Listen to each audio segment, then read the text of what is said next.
Hi, my name is Beth Heiling here for Boardgame Geek at Origins 2018. I'm sitting down with Josh Dirtskin and Thomas Gofton, and you guys have brought us Cowboy Bebop. Yes. Yes, right. Cowboy Bebop, Boardgame Boogie. Boardgame Boogie, published by Jasco Games and designed by Lynn Studios, the crazy Southern Ontario Canadian board game design studio. Bam. There you go. Let's break into this. Yeah. This is Cowboy Bebop.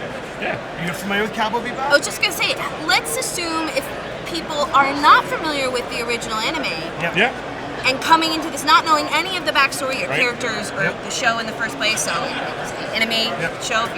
Would they have a good time? Would they have a good time? I mean, we're biased to say yes. Yeah. But if you're not a fan of Cowboy Bebop or you haven't seen it, you really should. Yes, I agree. That's you really the first should. thing we do. But then it's a classic. It is definitely a very fun game in general. Outside, when we design games for licenses, we tend to try and make them playable without any skin whatsoever yet.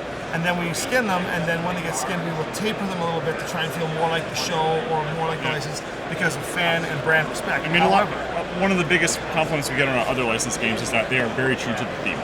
Yeah. So, Cowboy Bebop is an anime about a lovable crew of misfit bounty hunters who are always broke, always starving, and always out of gas, trying to get from paycheck to paycheck so that they can deal with their personal histories, which frankly most of them are quite grim. Sounds like us. Always broke, always starving, and we're trying to get through from So paycheck as a to cooperative paycheck. game, this means that you have three resources: food, money, and fuel. You spend them to do various things. I mean, basically every turn somebody eats. You spend money to get food or fuel, and you spend fuel to move around. So in order to move the Bebop from planet to planet with people on it, you gotta spend fuel. Bebop being their ship. The Bebop is their spaceship, yeah. It's a converted fishing trawler, because that's the franchise. The individual characters also have their own personal planes that they can take and fly places. But these cost fuel as well, so they're a bit of a financial trap. A trap you'll love to get into because they're so efficient. So each character has a session. You have these session cards. You'll use one of them in a given game. And it's got a story from the anime. This is basically an episode of the anime that's specifically for Spike. So this is Ballad of Fallen Angels, that's episode 5. A lot of text and iconography on that. So basically this is your mission objective. If all 4 characters can complete their sessions, you win the game. But in order to complete your sessions, you need a lot of resources, you need a lot of cards, and you're going to basically play the rest of the game to get those resources while making sure you don't run out of resources. And because they are bounty hunters, the only good way to get money back in the economy is to do your research, contact your contacts, get your leads, find bounties and catch them, and turn them in for money. So let's look at an example of a bounty. So these bounties will set up at the top of the track. These bounties, Asimov and Abdul Hakim, are 2 of all the major bounties that you can get. These 2, that's kind of cool. It's the inverted thing again. These 2 bounties are, they give you resources back and stuff, but you have to find them. And how you find them is you're basically playing a game of like hidden information and uncovering the information by going to various locations.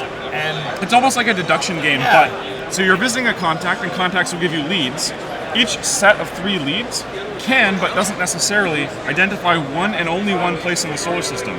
So the 3 cards we have out here, if we have Earth, Bar, and Ruins, if there is a bar location on Earth with a red border, that is the bar that bounty may be found at. Asimov is there. Yeah, well, actually Asimov has to be at a spaceport, for instance. Bounties are last seen in a particular place.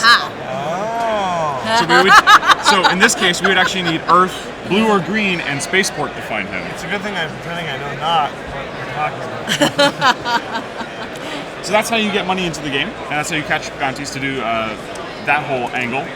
We have the lovable dog Ein, who is their pet that they rescue, liberate in episode 2. It's a global resource for all the players. Yeah, actually Ein is hilarious. So characters have actions in a hand of cards that represent their stamina, basically. And anyone can borrow Ein as an action of their choice, because Ein does all the things in the anime. He is like super-powered data dog. What else have we got? Vicious and various other events happen to you every round. So there's a big event deck in the game. These are all of the things that might happen to you on your journey through living life in outer space on a spaceship. Who remembers this episode, right? The beta cassette. And we've got Cowboy Andy. There's tons and tons of them. And every so often, Vicious shows up to come at you sideways, costing you resources or actions or any of those things. So these are literally 3 of a huge There's pile. like 40 or 50. Yeah, and they're all unique. There's a big pile of cards. We have them all sleeved because we're demoing the game here at Origins. Yeah, we have a lot of demos for this game, and they've been very popular. Yeah, very popular. And so that's basically it. You're just going around trying to keep yourself alive, and there you have it. It's fun. It's action-paced. There's a little deduction-y. You're catching bounties. You're chasing them. And because you have different sessions, you can get a lot of replayability. Yeah, so each character has 3 sessions. Each one's going to use one of them in a given game. Yeah. And with unique sessions for each character. And a unique hand of actions as well. Let's actually show some of those. So each character has these lovely action cards, which are from the show. They have all of their art. Just riddled with Cowboy Bebop. And most of the game uses these icons. So you're discarding icons to either use your character powers or solve events, or you need a big hand of icons to solve your sessions. And in fact, most of your sessions, true to the show, the characters seem incapable of dealing with their own problems. So you can only really solve your sessions with the help of someone else. So you have to work together to make sure you're both in the right place at the right time and in a condition to do the job. Weaving in that little cooperative element. Yeah, without running low on resources. There you have it. There it is. So that is Cowboy Bebop, Boardgame Boogie. Which I really think people would have an enjoyable time playing this, again, without having seen the show. Yeah, it's a very tight little co-op game. Yep. It's currently, what you're seeing right here is a prototype version that we had to make because there are some final approvals to be made. So what you're seeing here is a 99% approved product. Yeah, this is all final art. There's been a couple of small spelling changes on names and characters based on what the licensor needs to have done. Yep. Those changes have been applied, and now we're just waiting for the final green light. This game is sitting in the print house just waiting to start pressing. Yeah. That means that we could have it on the boat in the next couple of weeks and have it for you at Gen Con, hopefully. And if not Gen Con, we will have it for you at Dragon Con. So. Well, Josh and Thomas, I really appreciate you letting us take a little sneak peek. Cowboy Bebop, if you guys want to check that out, it's going to come out in the next month or 2. Thank you so much. Awesome. Thank you. Thanks, Boardgame Geek. Hey-o.